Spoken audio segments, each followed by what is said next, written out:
નમસ્તે, કેમ છો તમે બધા? જય માતાજી, જય શ્રી કૃષ્ણ. મારું નામ કલ્પના છે. મેં મારી દીકરીને બૂમ પાડી, ઉઠ દીકરી, તારે સ્કૂલે જવાનો સમય થઈ રહ્યો છે અને આજે તારે જવું ખૂબ જરૂરી છે, કારણ કે આજે તારી પરીક્ષાનો દિવસ છે. મારી સૌથી સુંદર દીકરી નેહા, મેં વહેલી ઉઠીને તેના માટે તેની પસંદનો નાસ્તો બનાવ્યો હતો. તે હવે જવાન થઈ ગઈ હતી. તેની ઉંમર 19 વર્ષની હતી અને આજે તેની 12માની પરીક્ષા હતી. મેં મારી દીકરીને મારી જેમ અભણ અને જાહેલ નહોતી બનાવી. હું તેને એક સફળ માણસ બનાવવા માંગતી હતી. હું ઈચ્છતી હતી કે મારી દીકરી ભણી ગણીને એટલી સફળ થાય કે પોતાની માતાની ગરીબીને પૂરેપૂરી દૂર કરી દે. પોતાના અને પોતાની માતાના જીવનને સરળ બનાવવા માટે જીતોડ મહેનત કરે.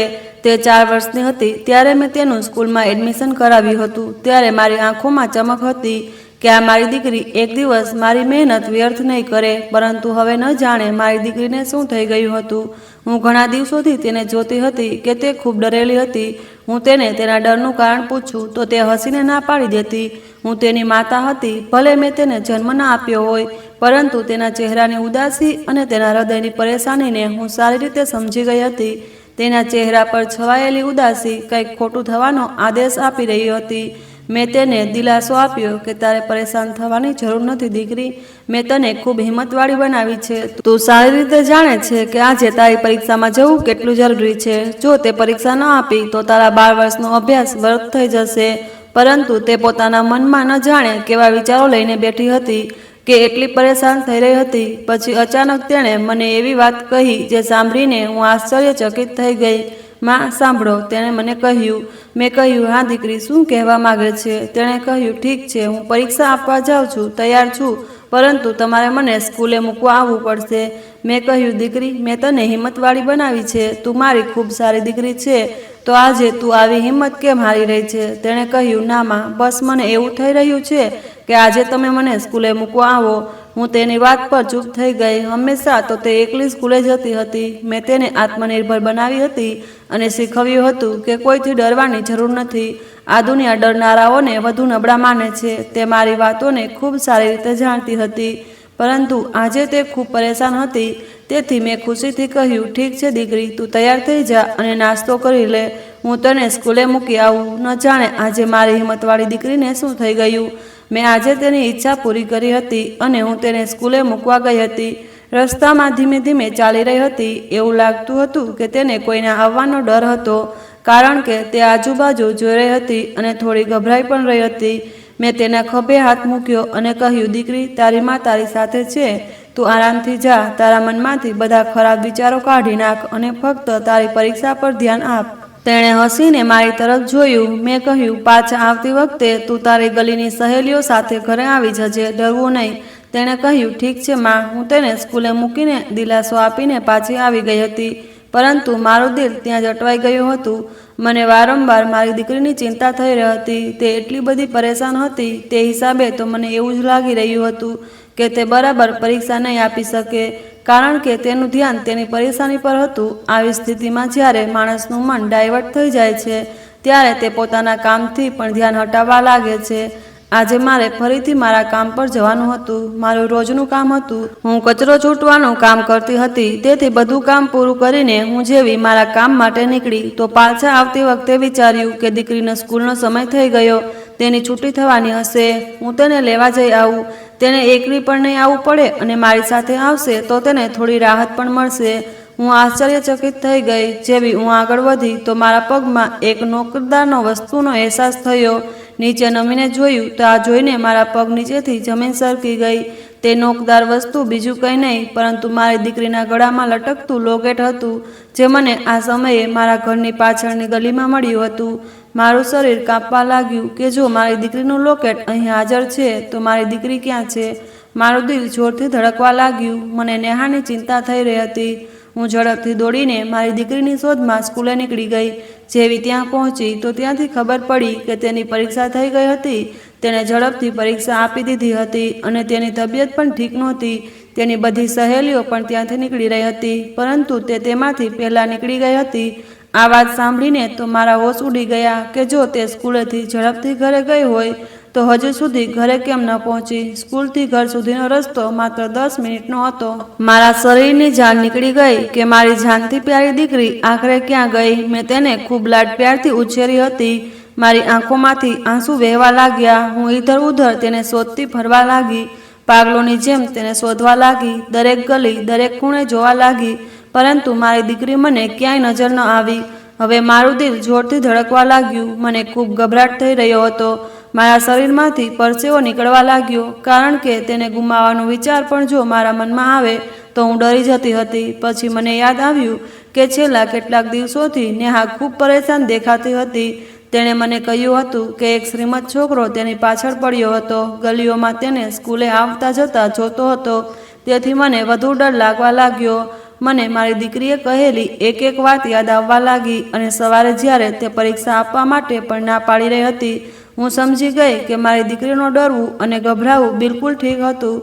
પરંતુ મેં તેની વાત ન માનીને ખૂબ મોટી ભૂલ કરી. મેં તેને પરીક્ષા આપવા કેમ મોકલી દીધી? મને લાગ્યું કે મારે એકવાર ઘરે પણ જઈને જોવું જોઈએ. કદાચ તે ઘરે ગઈ હોય. તેથી હું મરેલા પગલે જ્યારે ઘરના દરવાજે આવી તો આ જોઈને મારા શરીરની જાન નીકળી ગઈ કે મારા ઘરનો દરવાજો પહેલેથી જ ખુલ્લો હતો. મેં ચૂપચાપ અંદર ઝાંકીને જોયું તો અંદરનો નજારો જોઈને મારા પગ નીચેથી જમીન સરકી ગઈ. મેં મારા મોં પર હાથ મૂકી દીધો અને હું ત્યાં દરવાજે ઊભી રહીને ધ્રુસકે ધ્રુસકે રડવા લાગી. આ નજારો જ એવો હતો. મને લાગ્યું કે હવે મારું આખું જીવન બરબાદ થઈ જશે. હું ત્યાં જ બેસી ગઈ અને જોરથી રડવા લાગી. મને ખબર નહોતી કે હું આ નજારાને મારી આંખોથી કેવી રીતે મળાવીશ. આ દિવસ જોવાની પહેલાં હું કેમ ન મરી ગઈ? મેં દરવાજે ઊભીને એક જોરદાર ચીસ મારી અને અંદર હાજર તે શ્રીમંત છોકરો, જે મારી દીકરી નેહા સાથે જબરદસ્તી કરવાની કોશિશ કરી રહ્યો હતો, તે એકદમ પોતાની જગ્યાએથી ઉછળી પડ્યો. તેને અપેક્ષા નહોતી કે હું ત્યાં આવી જઈશ અને તેને રંગે હાથે પકડી લઈશ. મારા મનમાં વધુ ફરવા લાગ્યું. મને સમજાતું નહોતું કે હું આખરે કયું પગલું ઉઠાવું, કારણ કે તે શ્રીમંત છોકરો બીજું કોઈ નહીં પરંતુ એવી વ્યક્તિ હતી જેની હું ક્યારેય જોવા પણ માંગતી નહોતી. મેં તેને ઓળખી લીધો હતો. તે જ ચહેરો, તે જ શકલ. હવે મારી સામે બધી પરિસ્થિતિ એવી બની ગઈ હતી જાણે હું મારી જગ્યાએ મૂર્તિ બનીને ઊભી રહી ગઈ. જે નજારો મેં મારી આંખોથી જોયો હતો તે નજારાએ મને મનને પૂરેપૂરું બંધ કરી દીધું હતું. હું કંઈ પણ વિચારવાને કાબિલ નહોતી રહી. સમજાતું નહોતું કે હવે શું કરું, શું થશે. પછી હું મારા જૂના જીવનમાં ખોવાઈ ગઈ. હું મારા માતા પિતાની સૌથી મોટી દીકરી હતી. ખરેખર તો મારા 3 ભાઈ બહેનો હતા, પરંતુ હું તેમની પહેલી સંતાન હતી. મારા માતા પિતા ખૂબ ગરીબ લોકો હતા અને તેમના વિના હું પણ ગરીબ જ કહેવાતી હતી. હું સૌથી મોટી હતી, તેથી ઘરની જવાબદારી પણ મારા પર જ સૌથી વધુ આવી હતી. ઘરની જવાબદારીઓ મને જ સૌથી વધુ સમજાવવામાં આવતી હતી. ત્યારે જ મને અહેસાસ થયો હતો કે મોટા થવું કોઈ સરળ કામ નથી. મોટા થવા માટે પણ ઘણી બધી કિંમતો ચૂકવવી પડે છે. મારી માતાએ મારા પર ઘરના બધા કામની જવાબદારી નાની ઉંમરથી જ નાખી દીધી હતી. મારા રમવાના દિવસો છીનવી લીધા હતા અને તે નાના નાના હાથોમાં ઘરના વાસણો આપી દીધા હતા કે રસોડાની જવાબદારી સંભાળો. એટલું જ નહીં, નાના ભાઈ બહેનોની જવાબદારી પણ મારા પર નાખી દીધી હતી. હું બધી જવાબદારીઓ ખૂબ સારી રીતે નિભાવવા લાગી હતી. મારા પિતાની કમાઈ ખૂબ ઓછી હતી, તેથી ક્યારેક તેમને એક વખતનું જ ખાવાનું મળતું. માતાએ અમને બહેનોને, ભાઈઓને શરૂઆતથી જ થોડામાં સબર કરવાનું શીખવ્યું હતું. તેથી અમે એક વખતનું ખાવાનું પણ અમારી ખૂબ નસીબી માનતા હતા.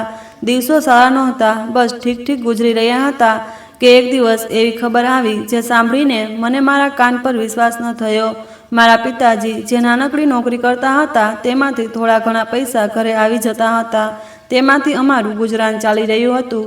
હવે તે નોકરી પણ ચાલી ગઈ હતી. તેઓ બીમાર થઈ ગયા હતા, તેથી કોઈ પણ તેમને કામે રાખવા તૈયાર નહોતું. ત્યારે મેં અને માતાએ ઘર ચલાવવાનો નિર્ણય લીધો. અમે એક કાચી આબાદની નજીક રહેતા હતા. અમારું ઘર પણ નાનું હતું અને કાચું જ હતું. ત્યાંના લોકો હંમેશા કચરો ચૂંટીને કબાડીવાળાને વેચતા હતા. માતાએ મને કહ્યું કે હવે તારે જ મોટી થઈને ઘરના ખર્ચા સંભાળવા પડશે. બેટા, હું નોકરી કરી લેત, પરંતુ તું જાણે છે કે તારા પિતા ઘરમાં બીમાર પડ્યા છે. બહેન ભાઈ હજી નાના છે. જો હું ગઈ તો તેમનું ધ્યાન કોણ રાખશે? તેથી કહું છું કે તું કામ કર. મારી હડીઓમાં પણ એટલી જાન નથી કે હું આખો દિવસ કચરો ચૂંટું. તું આ કામ કરી લે અને ઘરના બધા કામ, તારા પિતાની સંભાળ અને ભાઈ બહેનોની સંભાળની જવાબદારી હું લઈ લઉં. મને આ વાતની કોઈ તકલીફ નહોતી, કારણ કે માતા આખો દિવસ પિતાની સેવામાં લાગેલી રહેતી. માતા પિતાજીને આ વાતનો ખૂબ અફસોસ હતો કે હવે તેઓ કમાવા કાબિલ નથી રહ્યા. તેઓ વૃદ્ધ થઈ ગયા હતા. મેં ઘરની જવાબદારીઓ મારા ખભે ઉપાડી લીધી હતી અને માત્ર 17 વર્ષની ઉંમરે જ મેં કચરો ચૂંટવાનું કામ શરૂ કરી દીધું હતું, જેથી અમે લોકો ભૂખ્યા ન રહીએ. ગરીબ માણસ પોતાની બાકીની જરૂરિયાતોને એક બાજુએ મૂકી દે છે, ફક્ત પોતાના પેટની ભૂખ વિશે વિચારે છે, કારણ કે તેને પહેલી અને છેલ્લી જરૂરિયાત પેટ ભરવાનું હોય છે. અમારા મહોલ્લાના બધા લોકો આ જ કામ કરતા હતા. બધા સવારે વહેલા કામે નીકળી જતા અને સાંજે પાછા આવતા કબાડીવાળાને બધો સામાન આપીને પૈસા લઈને જ પાછા આવતા હતા. આ કામમાં બેઇજ્જતી હતી, શર્મિંદગી હતી, પરંતુ ગરીબ માણસ પોતાના પેટની ભૂખ મટાડવા માટે ક્યાં ઇજ્જત અને બેઇજ્જતી જુએ છે. મને પણ એટલા પૈસા મળી જતા હતા કે અમારું ઘર ચાલી જતું હતું. મેં માતા અને પિતાજીને કહ્યું કે તમારે પરેશાન થવાની જરૂર નથી. હું જ્યાં સુધી છું ત્યાં સુધી બધું ઠીક ચાલતું રહેશે. પિતાજી કહેતા હતા, ના બેટા, હું આખી જિંદગી તને આ કામ કરવા નહીં દઉં. મેં કહ્યું, તો પછી પિતાજી, તમે ઝડપથી સાજા થઈ જાઓ. જ્યારે તમે સાજા થઈ જશો ત્યારે હું આ કામ છોડી દઈશ, પરંતુ જ્યાં સુધી તમે બીમાર છો ત્યાં સુધી હું તમારી મદદ કરતી રહીશ. માતા પણ ખૂબ અફસોસમાં હતી કે તેમને પોતાની જવાન દીકરીને આવી રીતે કચરો ચૂંટવા મોકલવી પડે છે, પરંતુ આ મારી કિસ્મત હતી. મને મહેનત કરવામાં કોઈ શરમ નહોતી લાગતી, કારણ કે શરૂઆતથી જ મેં આવું જ વાતાવરણ જોયું હતું. હું તો ઉપરવાળાનો આભાર માનતી હતી કે તેણે મને કામ કરનારાઓમાંથી બનાવી, સુસ્તી અને આળસથી બચાવી હતી. સવારે વહેલી ઉઠીને નાસ્તો કર્યા પછી હું ઘરેથી નીકળી જતી હતી. આખો દિવસ કચરો એક બોરીમાં ભેગો કરતી રહેતી અને સાંજે મારી પાસે એટલો કચરો થઈ જતો હતો કે તેનાથી મને 600 કે 700 રૂપિયા આખા દિવસના મળી જતા હતા. આ પૈસા પણ મારા માટે ઘણા હતા. પિતાજી આ હાલમાં મને જોતા તો ખૂબ પરેશાન થઈ જતા હતા અને તેમને આ વાતનું દુઃખ હતું કે તે બધી જવાબદારી તેમની મોટી દીકરી પર આવી ગઈ છે, પરંતુ હું તેમને એ જ સમજાવતી હતી કે જ્યારે તમે બિલકુલ ઠીક થઈ જશો ત્યારે હું બધી જવાબદારીમાંથી મુક્ત થઈ જઈશ. આ કામ તમે કરી લેશો. પિતાજી ઠીક શું થાય, તેઓ તો દિવસે ને દિવસે વધુ બીમાર થતા જતા હતા અને પછી એક એવો સમય પણ આવ્યો કે તેઓ અમને આ દુનિયામાં એકલા છોડીને ચાલ્યા ગયા. તેઓ ભલે બીમાર હતા, પરંતુ ઘરમાં તેમનું હોવું પણ અમારા માટે ઘણું હતું. તે દિવસ મારા માટે ખૂબ મોટા દુઃખનો દિવસ હતો, જ્યારે મારા પિતા આ દુનિયામાંથી વિદાય થયા. મેં 2-3 વર્ષ સુધી ખાવા પીવાથી પણ મોં ફેરવી લીધું હતું. મને કશું જ સારું નહોતું લાગતું, પરંતુ માણસ ક્યાં સુધી કોઈ મૃત વ્યક્તિનું દુઃખ કરે? એકને એક દિવસ તો તેને સંભાળવું જ પડે છે, તેથી હું પણ સંભાળી ગઈ. પિતાજીના મૃત્યુ પછી ઘરની જવાબદારીઓમાં વધુ વધારો થયો હતો. મારા બીજા ભાઈ બહેનો ઘણા નાના હતા, તેમને સમજ પણ નહોતી. ફક્ત હું જ એક મોટી હતી. મારી માતા પિતાજીના શોકમાં અડધી થઈ ગઈ હતી. હવે તે બીમાર રહેવા લાગી હતી, તેથી મારે વધુ મહેનત કરવી પડતી હતી. હળવી હળવી રોશની ફેલાતી હતી. હું તે જ સમયે ઘરેથી નીકળી જતી હતી અને પછી રાત્રે પણ મોડેથી ઘરે પાછી આવતી. જવાન છોકરી માટે ઘરની બહાર નીકળવું સરળ નહોતું. પગલે ને પગલે મારા માટે દરિંદાઓ અને ભેડિયાઓનો સામનો કરવો પડતો હતો, જેમાંથી હું કોઈક ને કોઈક રીતે બચીને નીકળી આવતી હતી. આ બધું મારા સાથેના વ્યવહારની વજહને હતું. જો કોઈ મારા પર ગંદી નજર નાખવાની કોશિશ કરતું તો હું તેને એવું કડવો બોલી દેતી કે તે જાતે જ પાછળ હટી જતો અને હું તેનો પીછો છોડાવી લેતી હતી. જીવન ખૂબ તંગ થઈ ગયું હતું. રાત્રે ઉઠીને રડતી હતી, ઉપરવાળા સામે પ્રાર્થના કરતી હતી કે મારા જીવનને સરળ કરી દે. હવે હું ખૂબ પરેશાન થઈ ગઈ છું અને મારાથી આ બધું સહન નથી થતું.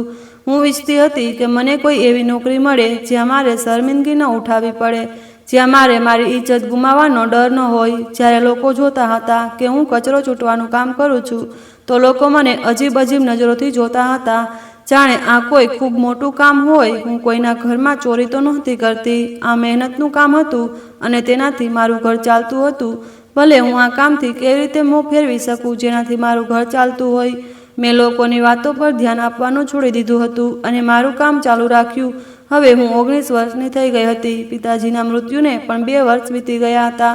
મારા ભાઈ બહેનો થોડા મોટા થયા. મારી માતાને હવે મારી ચિંતા સતાવવાનું બંધ થઈ ગયું હતું. તેમને ખબર નહોતી કે હું ક્યાં જાઉં છું, શું કરું છું. તેમને તો ફક્ત પૈસા સાથે મતલબ હતો. મતલબ હવે મારા ઘરમાં મારું કોઈ અગત્યતા બાકી નહોતી રહી. તે જ દરમિયાન મારી સાથે કચરો ચૂંટનાર એક છોકરાએ મને પસંદ કરી લીધી હતી. તે ખૂબ સારો હતો. તેની આદત પણ ખૂબ સારી હતી. તે મને મોહબ્બત કરવા લાગ્યો હતો. તેણે શરીફ લોકોની જેમ મને પસંદ કર્યા પછી મારા ઘરે રિશ્તો મોકલ્યો તો મારી માતા ગુસ્સેથી ભડકી ઉઠી. તે કહેવા લાગી, શું તું ઘરની બહાર આ કામ કરવા જતી હતી કે છોકરાઓને તારા મોહબ્બતના ઝાડમાં ફસાવી શકે? ત્યારે હું પહેલીવાર મારી માતાની કોઈ વાત પર રડી હતી. તેમને પોતાની દીકરી પર ભરોસો નહોતો. જો હું કોઈ ખોટું કામ કરતી હોત તો આ છોકરો ઇજ્જતથી મારા ઘરે રિશ્તો લઈને ન આવત. હું તેની સાથે ભાગી પણ શકતી હતી. મેં માતાને કહ્યું કે તમારે તો મારા પર ઉપકાર માનવો જોઈએ કે હું એક છોકરી હોવા છતાં આખા ઘરનો ખર્ચ ઉપાડું છું અને મહેનતથી કામ કરું છું. જો હું મહેનત ન કરું તો તમે લોકોને ખાવાનું પણ નસીબ ન થાય, પરંતુ તેમ છતાં પણ તમે તમારી દીકરીને જ ખોટી ઠેરાવો છો. માતાએ મારા પર આવા આરોપ લગાવ્યા કે મારું દિલ તૂટી ગયું હતું અને હવે મેં તેમને સાફ શબ્દોમાં કહી દીધું હતું કે હું અહીં નહીં રહું. હા, પણ હું આ છોકરાને મોહબ્બત કરું છું અને હું તેની સાથે લગ્ન કરવા ઈચ્છું છું. લગ્ન કરીને તેની સાથે જવા ઈચ્છું, કારણ કે હવે હું તમારા લોકોની જવાબદારી નથી ઉઠાવી શકતી. માતાએ જ્યારે જોયું કે હવે હું અડગ છું તો તેમણે ફોરન મારો રિશ્તો તેની સાથે નક્કી કરી દીધો. અને આ વાતનો મને કોઈ અફસોસ નહોતો કે હું આ ઘર છોડીને ચાલી જઈશ. આ ઘરનો ખર્ચ કોણ સંભાળશે? કારણ કે મારી માતાએ મોટી દીકરી હોવાને નાતે મારી સાથે જે વ્યવહાર કર્યો હતો તે મારા માટે સહન કરવા યોગ્ય નહોતો. તેમણે મને ખૂબ ખરાબ ભૂંડું કહ્યું હતું. પોતાની દીકરીને ચરિત્રહીન કહી હતી. ખાલી હાથે મારા લગ્ન તો કરાવી દીધા હતા. સાથે જ વિદાય થતી વખતે એ પણ કહી દીધું હતું કે ફરીથી પાછું અહીં ક્યારેય ન આવતી, કારણ કે તે તારું જીવન પસંદ કર્યું છે, ત્યાં જ મગ્ન રહેજે અને ભૂલથી પણ અહીં ન ભટકતી. તેમણે એક નજરે પણ મને પ્રેમથી જોયું નહોતું. મેં તેમના માટે શું નથી કર્યું. માતાની વાત સાંભળીને મને ખૂબ આશ્ચર્ય થયું હતું કે તેમણે મને મારા જ લગ્નના દિવસે આવો કેવો વ્યવહાર આપ્યો. હું આ બધું ખૂબ મુશ્કેલીથી સહન કરી રહી હતી. વિદાય થઈને હું મારા સાસરે આવી ગઈ હતી. મારા પતિ પણ લાવરીસ હતા. તેમનું આ દુનિયામાં કોઈ નહોતું, પરંતુ તેઓ પણ કચરો ચૂંટવાનું કામ કરતા હતા, તેથી એકલા હતા. તેમણે અમારા બંને માટે ભાડાનું એક નાનું ઘર લઈ લીધું હતું. એક જ રૂમનું ઘર હતું, પરંતુ મને આ ઘરમાં પણ સુખ નસીબ ન થયું. મારા પતિ ખૂબ સારા માણસ હતા. તેઓ મારાથી ઉંમરે ફક્ત 5 વર્ષ મોટા હતા. મારી ઉંમર 20 વર્ષ થઈ ગઈ હતી અને તેઓ 25 વર્ષના હતા. તેમનો વ્યવહાર ખૂબ નરમ હતો. આદત ખૂબ મીઠી હતી. મારી ખુશી માટે, મારું ધ્યાન રાખવા માટે તેમણે દરેક રીતે કોશિશ કરી હતી. તેમણે મને કામ કરવાની ના પાડી હતી. કહ્યું હતું કે હું કામ કરી લઈશ, તું બસ ઘરમાં રહે અને ઘર ગૃહસ્થી સંભાળ. મેં તેમની વાત માની લીધી હતી. જીવન સુખથી ગુજરી રહ્યું હતું. મારા લગ્નને હવે 1 વર્ષ થઈ ગયું હતું. મારા પતિએ મને એવી વાત કહી જે સાંભળીને મને ખૂબ અફસોસ થયો. તેમણે મને કહ્યું કે આપણા લગ્નને 1 વર્ષ થઈ ગયું, પરંતુ આપણી પાસે હજી સુધી કોઈ સંતાન નથી. હું મારા માતા પિતાનો એકલો દીકરો હતો. મારા માતા પિતા મરી ગયા તો હું હવે એકલો રહી ગયો છું. મારે આગળ પાછળ કોઈ નથી. તું મારા જીવનમાં સામેલ થઈ તો હું ઈચ્છું છું કે મારી ઓલાદ મારી સાથી બને. તેમની વાત સાંભળીને હું રડવા લાગી હતી. તેઓ મારા રડવાથી ગભરાઈ ગયા અને કહેવા લાગ્યા કે મારો આ મતલબ નહોતો કે તું રડવા લાગે. બસ હું ઈચ્છું છું કે તું મને જલ્દીથી જલ્દી ખુશખબરી સંભળાવે. મેં કહ્યું કે આ બધું મારા હાથમાં નથી. મારા હાથમાં હોત તો શું હું અત્યાર સુધી તમને ખુશખબરી આપવાથી પોતાને રોકી લેત? હું પણ તો ઉપરવાળાની મરજીની રાહ જોઈ રહી હતી. મેં તેમને સીધા અને સાફ શબ્દોમાં કહી દીધું હતું. તેઓ કોઈ સાચામાં ડૂબી ગયા અને પછી તેમનો વ્યવહાર મારી સાથે વધુ સારો થઈ ગયો. તેઓ મને કોઈ પણ રીતે નારાજ નહોતા કરવા માંગતા. જેટલું થાય તેટલું મને ખુશ રાખવાની કોશિશ કરતા હતા. અમારું જીવન સારું ગુજરી રહ્યું હતું. પછી જેવું અમારા લગ્નને 2 વર્ષ પૂરા થયા, ઉપરવાળાએ મને માતા બનવાની ખુશી આપી દીધી હતી. મારા પતિ ખૂબ ખુશ થયા હતા અને પહેલા કરતાં વધુ મહેનત કરવા લાગ્યા હતા. તેઓ પણ કચરો ચૂંટવાનું કામ કરતા હતા. તેથી આખો દિવસ ઘરની બહાર રહેતા અને ક્યારેક તો 1 દિવસ પછી કે ક્યારેક 2 દિવસ પછી ઘરે આવી જતા.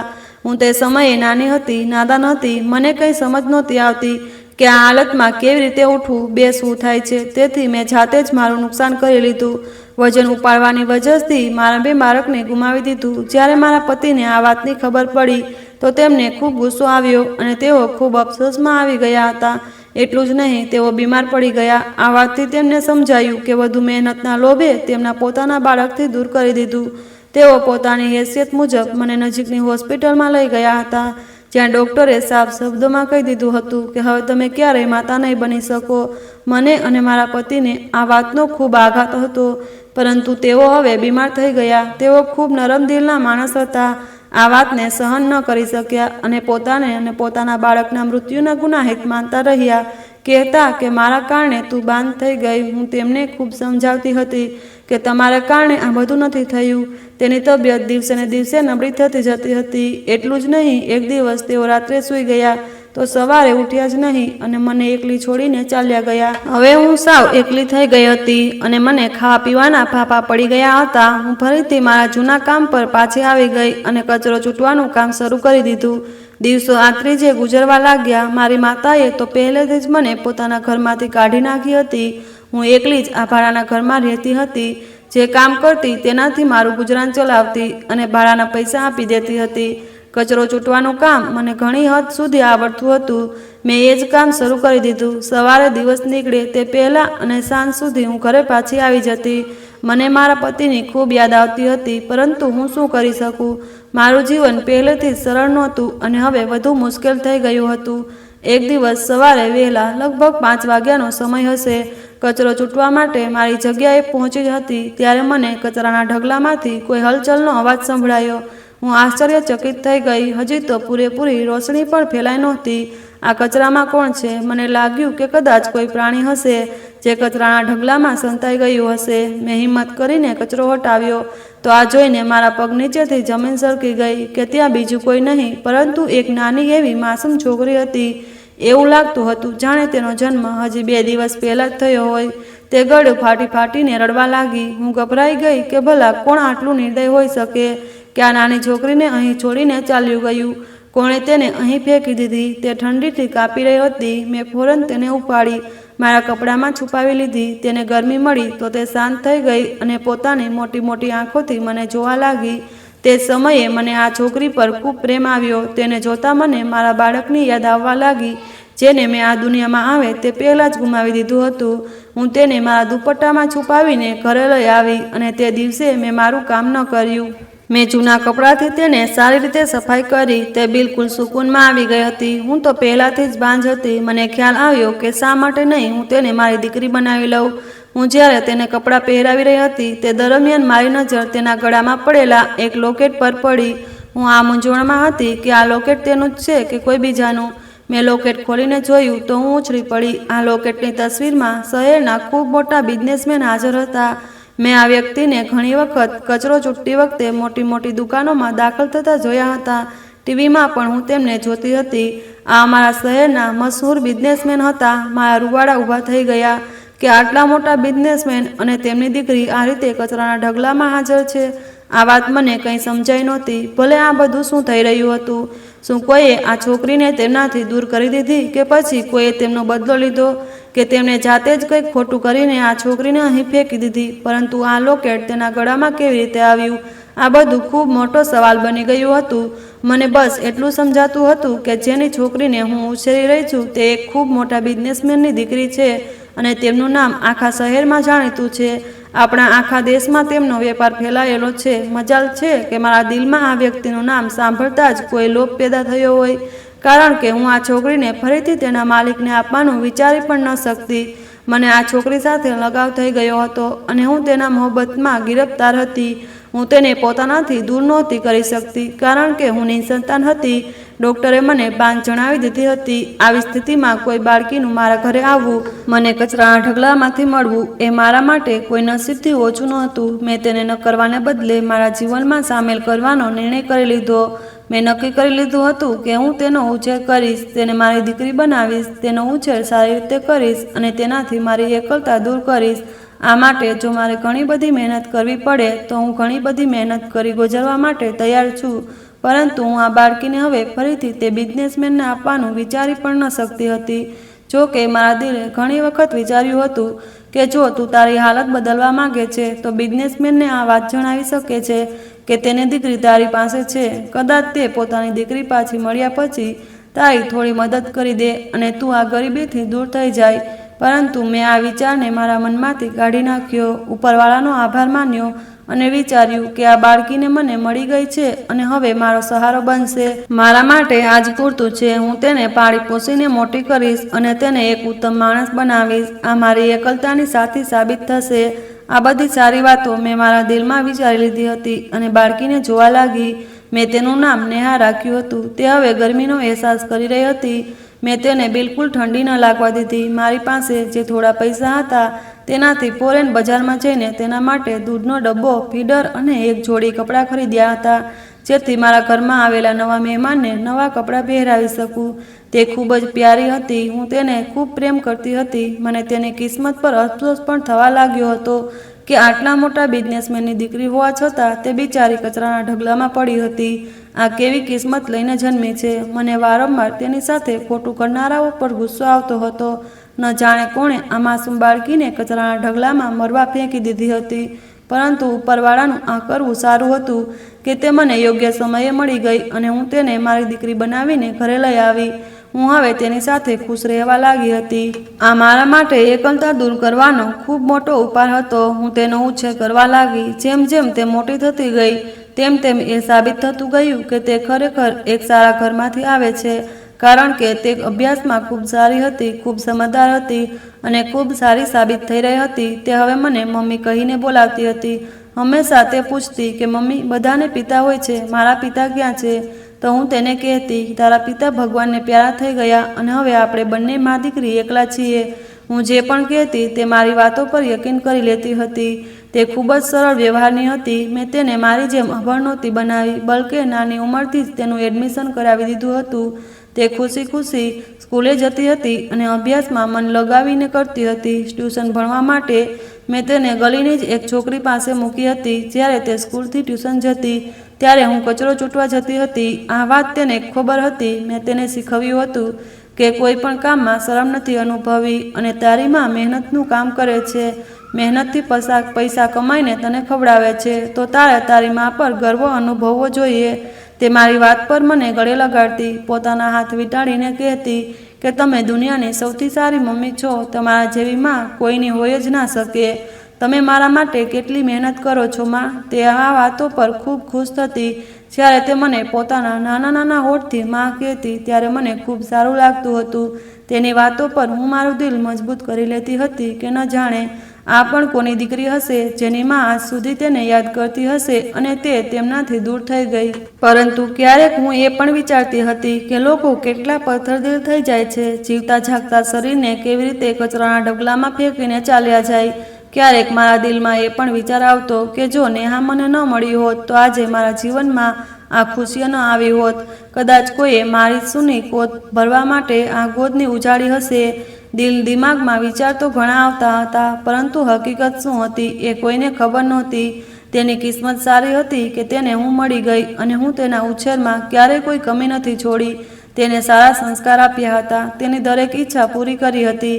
ક્યારેક મને મારા માયકાની ખૂબ યાદ આવતી હતી, પરંતુ પછી હું મારા દિલને એ કહીને દિલાસો આપતી હતી કે જે થાય છે એ સારા માટે જ થાય છે. જો હું મારા માયકે ગઈ હોત તો કદાચ નેહા મને ક્યારેય ન મળતી અને ઉપરવાળો મને નેહાની જવાબદારી સોંપવાનું સાધન પણ ન બનાવતો. હું મારા ઘરમાં જ રહી અને પતિના મૃત્યુ પછી કામ કરવા લાગી, જેના કારણે નેહા મળી હતી. જેમ જેમ નેહા જવાન થતી જતી હતી તેમ તેમ તેને સુંદરતા વધતી હતી. તે ખૂબ જ સુંદર અને નાજુક હતી. ઘરમાં રહીને તે કાં તો ઘરનું કામ કરતી, પછી મારી સેવામાં લાગેલી રહેતી, પછી પોતાના અભ્યાસને લઈને બેસી જતી. મને તેના અભ્યાસ પર કોઈ વાંધો નહોતો, બલકે હું તો જાતે ઈચ્છતી હતી કે મારી દીકરી સમાજમાં પોતાનું નામ રોશન કરે. હું તેને એક સારો, સાચો અને ઈમાનદાર માણસ બનાવવા માંગતી હતી, જે બીજા પર બોજ ન બને. તે મારી વાતો પર હંમેશા એ જ કહેતી હતી કે તમે દુનિયાની સૌથી શ્રેષ્ઠ માં છો. તેના શબ્દોથી ન જાણે કે મને ડર લાગતો હતો. હું વિચારતી હતી કે જો તેને ખબર પડી જાય કે હું તેની સગીમાં નથી તો તે મારા વિશે શું વિચારશે અને શું તે મને છોડીને ચાલી જશે. હવે તે જેમ જેમ મોટી થતી હતી તેમ તેમ મારા દિલનો ડર વધતો જતો હતો. ક્યારેક મને એવું લાગતું જાણે તેના શ્રીમદ પિતાને આ વાત ખબર પડી ગઈ કે તેમની દીકરી મારી પાસે છે અને તે મારી પાસેથી તેને છીનવી લેશે. મારા દિવસ રાત હવે આ જ ડરમાં ગુજરી રહ્યા હતા. આ ડર મારા દિલમાં પલટાઈ રહ્યો હતો અને આ જ ડરની અસરમાં હું તેને પોતાની સાથે વધુ નજીક કરતી ગઈ, જેથી જો તેના શ્રીમદ પિતા તેને શોધતા શોધતા મારી પાસે લેવા આવે તો હું પણ તેને મારાથી અલગ કરવાનું વિચારી નહીં. મને લાગતું હતું કે જો તે મારાથી દૂર થઈ ગઈ તો હું જીવતી નહીં રહી શકું.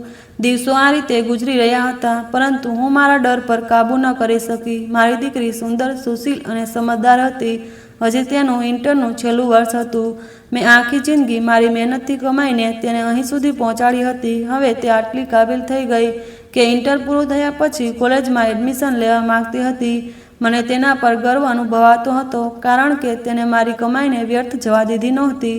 ભલા મેં ક્યારેય વિચાર્યું હતું કે હું એક એવી બાળકીનો ઉછેર કરીશ જે મને કચરાના ઢગલામાંથી મળશે અને હું તેને મારી દીકરી માનીને આટલી મોટી કરી દઈશ. મેં ક્યારેય સપનામાં પણ નહોતું વિચાર્યું કે મારા પોતાના બાળકો નહીં હોય. ઉપરવાળાએ મને કદાચ બાંજ એટલે રાખી હતી કે આગળ જઈને તે મને નેહાની જવાબદારી સોંપવા માંગતો હતો, જેને મેં ખુશી ખુશી સ્વીકારી હતી. મારી દીકરી ખૂબ સમજદાર હતી.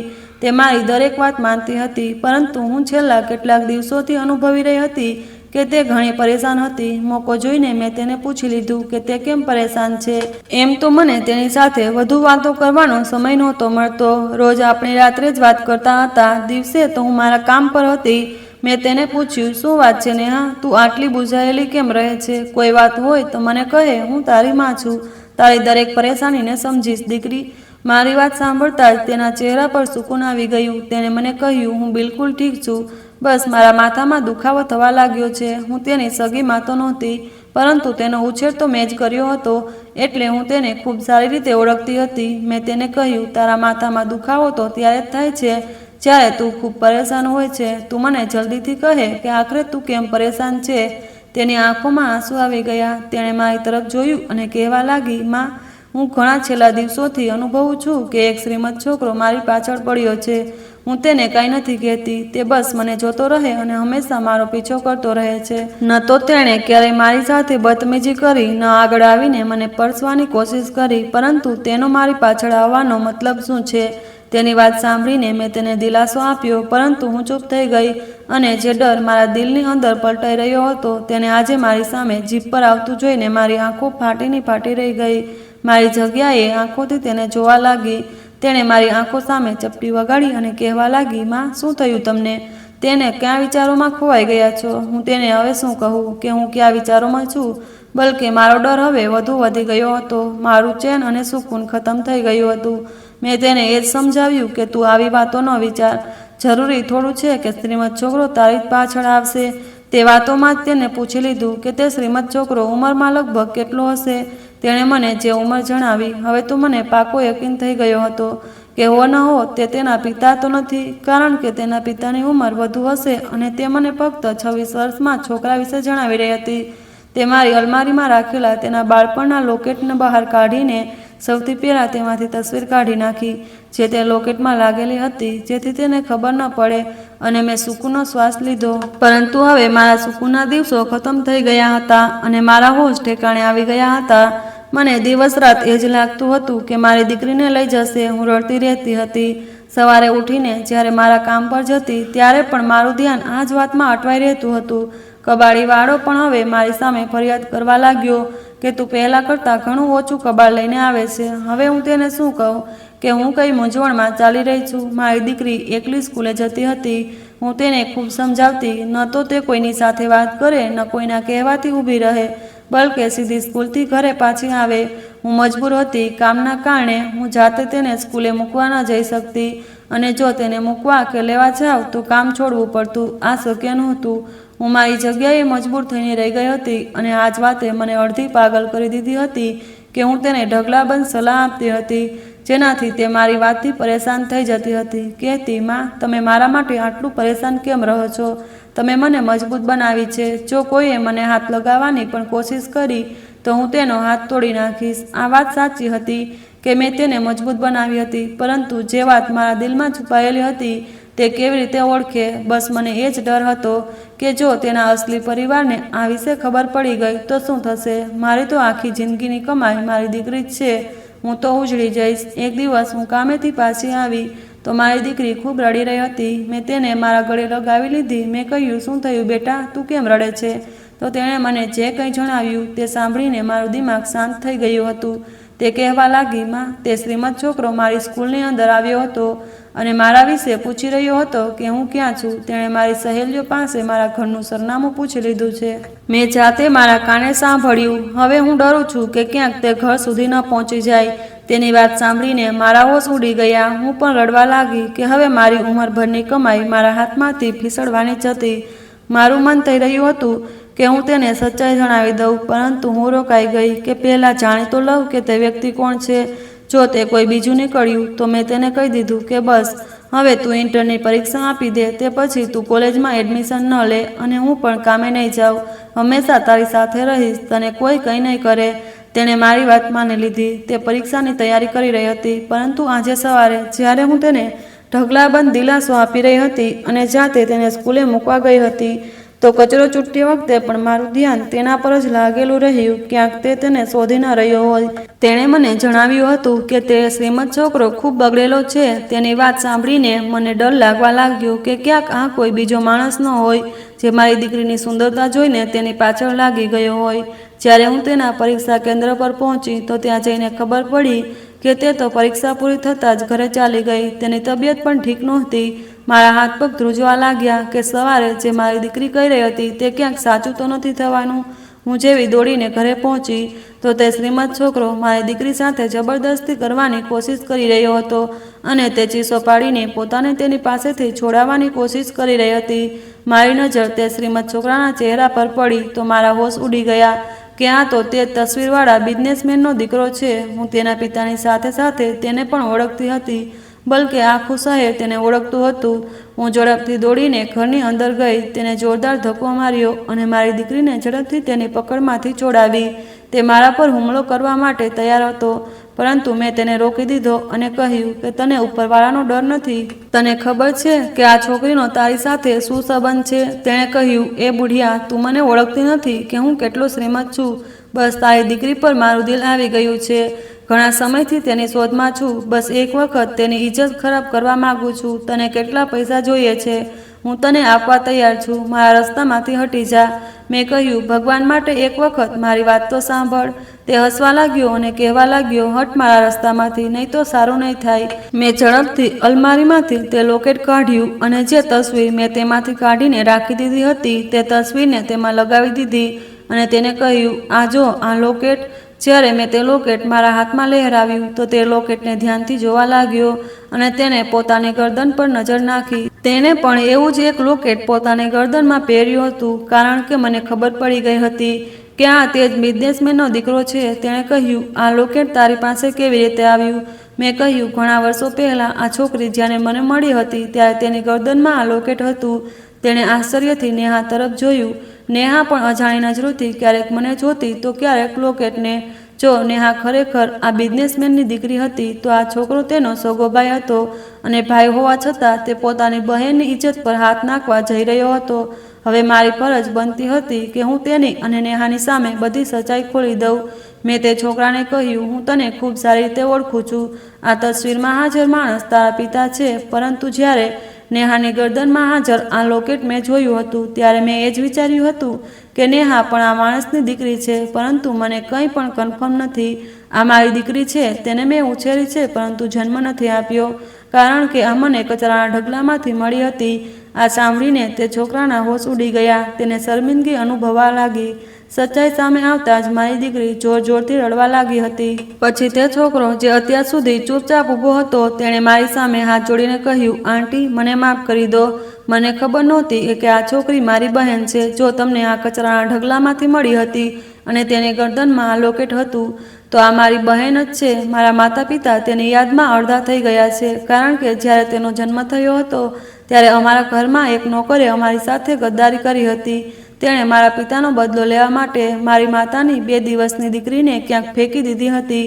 તેને મારા પિતાએ કોઈક રીતે પોલીસની મદદથી પકડાવી લીધો હતો. તેણે સચ્ચાઈ જણાવી કે તેણે મારી બહેનને કચરાના ઢગલામાં ફેંકી દીધી હતી, પરંતુ જ્યારે પોલીસ સહિત બધા લોકો ત્યાં પહોંચ્યા તો ત્યાં કોઈ બાળકી હાજર નહોતી. નોકરને ખૂબ મારપીટ કરવામાં આવી.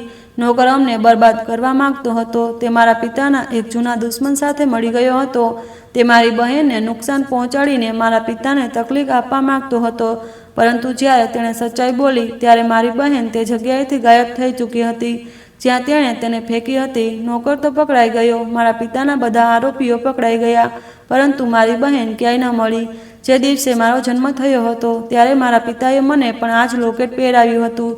જેમાં તેમની તસવીર હતી અને પછી જ્યારે મારી બહેનનો જન્મ થયો તો જન્મના થોડા સમય પછી તેને પણ આવું જ લોકેટ પહેરાવ્યું હતું અને આજે આ જ લોકેટ મારી બહેનની ઓળખનું સાધન બન્યું. તેણે નેહાની સામે હાથ જોડ્યા અને કહેવા લાગ્યો, બહેન, મને માફ કરી દે. મને ખબર નહોતી કે તું મારી બહેન છે. આ તો સારું થયું કે આંટીએ સમયસર આવીને મને રોકી દીધો, નહીં તો મારાથી ખૂબ મોટું પાપ થઈ જાત. હું મારી જ બહેનની સાથે મને તો મારી વિચારસરણી પણ શરમ આવે છે. મેં આખી જિંદગી મારી દોલતના ગુરુરનો ફાયદો ઉઠાવ્યો. ન જાણે કેટલી છોકરીઓની ઇજ્જત સાથે રમ્યો, પરંતુ આજે હું મારી જ બહેનની ઇજ્જત સાથે રમવા જઈ રહ્યો હતો. આટલું કહીને તે ફૂટી ફૂટીને રડવા લાગ્યો અને તેણે નેહાને કહ્યું, ચાલ બહેન, મારા માતા પિતા તારી રાહ જોઈ રહ્યા છે, કારણ કે તારા ગાયબ થયા પછીથી તે લોકો બીમાર રહેવા લાગ્યા અને દરરોજ તને યાદ કરે છે. મમ્મી તો આ તકલીફમાં ઓગળી રહી છે કે ન જાણે તું જીવતી પણ હશે કે નહીં. તારી સાથે શું થયું હશે, તું ક્યાં ચાલી ગઈ હશે. પરંતુ હવે જ્યારે તે લોકો તને પોતાની સામે જોશે તો ખૂબ ખુશ થશે. મારી આંખોમાં આંસુ આવી ગયા. મેં કહ્યું, ના, આ મારી દીકરી છે અને આને તારી સાથે લઈ જવા નહીં દઉં. તેણે મારી સામે હાથ જોડ્યા અને કહેવા લાગ્યો, આંટી, એક વખત ઘરે આવીને મારા માતા પિતાની સ્થિતિ જોઈ લો, પછી તમને બધું સમજાઈ જશે. નેહા મને પોતાની સાથે બંગલામાં લઈ ગઈ હતી. ત્યાં પહોંચતા જ તે છોકરો પોતાના માતા પિતાના રૂમમાં ગયો અને જ્યારે તેણે આખી વાત પોતાના માતા પિતાને જણાવી તો તેઓ બિછાનામાંથી ઉઠીને ખુશી ખુશી બહાર આવ્યા અને તેમણે આવતા જ પોતાની દીકરીને ગળે લગાવી લીધી. તે છોકરાએ મારા વિશે પણ તેમને જણાવી દીધું હતું. તેમણે બધાએ મારી સામે હાથ જોડ્યા અને કહ્યું, અમે અમારી દીકરીને તમારી પાસેથી પાછી નથી માગતા. અમે ઈચ્છીએ છીએ કે તમે પણ અમારી દીકરી પણ આ ઘરમાં રહે, કારણ કે જ્યારે અમારી દીકરી અહીં રહેશે તો તેનું ધ્યાન રાખવા માટે એક માની જરૂર પડશે. મેં કહ્યું, પરંતુ ન તો હું આ ઘરમાં રહેવા માગું છું, ન મારી દીકરી. મારી દીકરી મને વળગી પડી અને કહેવા લાગી, હું મારી મમ્મીને છોડીને અહીં નહીં રહું. તેમણે તેના માથા પર હાથ ફેરવ્યો અને કહ્યું, બેટા, ઘણા વર્ષો પછી તું અમને મળી છે. અમે તારી રાહમાં પાગલ થઈ ગયા હતા. જો અમારી હાલત, અમે કેટલા નબળા થઈ ગયા છીએ. બસ અમારા ઘરમાં રહે, અમારી આંખોની સામે રહે. અમે ફક્ત આટલું જ ઈચ્છીએ છીએ. તે લોકોએ મારી સામે હાથ જોડીને કહ્યું, તમારો ખૂબ ખૂબ ઉપકાર છે કે તમે આખી જિંદગી અમારી દીકરીનો ઉછેર કર્યો, તેને ભણાવી ગણાવી. આટલું તો કોઈ પોતાનું પણ કોઈના માટે નથી કરતું. મેં એક નજર નેહા તરફ નાખી. તેણે નજર નીચી કરી લીધી. મેં વિચાર્યું કે મારી દીકરી એમ પણ આખી જિંદગી તે નાના ઘરમાં રહી છે. જેની તે હકદાર છે તે હવે તેને મળવું જોઈએ. હું તેને ત્યાં છોડવા માટે રાજી થઈ ગઈ હતી, પરંતુ તે લોકોએ મને જવા ન દીધી. તેમણે કહ્યું, અમે અમારી દીકરીને ઉદાસ નથી કરવા માગતા, તેની માને તેનાથી અલગ નથી કરવા માગતા. તમે પણ હવે આ ઘરમાં રહેશો અને આ તમારું પણ ઘર છે. તેમને તેમની દીકરી મળી ગઈ તો મને મારી દીકરીની ખુશીઓ મળી ગઈ. હવે હું પણ આ લોકોના ઘરમાં મારી દીકરી સાથે રહું છું. મારી દીકરી હવે એક સુકૂન ભરી જિંદગી જીવી રહી છે અને મારી જિંદગીમાં પણ ઘણી હદે સુકૂન આવી ગયું છે. હવે મારે કચરો ચૂંટવો નથી પડતો. બસ હું અહીં રહીને નેહાનું ધ્યાન રાખું છું અને આ ઘરનું દરેક સભ્ય મને પોતાના ઘરના સભ્યની ઇજ્જત આપે છે. મિત્રો, આશા રાખું છું કે તમને અમારી વાર્તા ગમી હશે. વાર્તા ગમી હોય તો વિડીયોને લાઇક કરો, ચેનલ પર નવા હો તો ચેનલને સબસ્ક્રાઈબ કરો અને હા, નોટિફિકેશન બેલને જરૂર દબાવો, જેથી આગલું અપડેટ સૌથી પહેલાં તમને મળે. આભાર.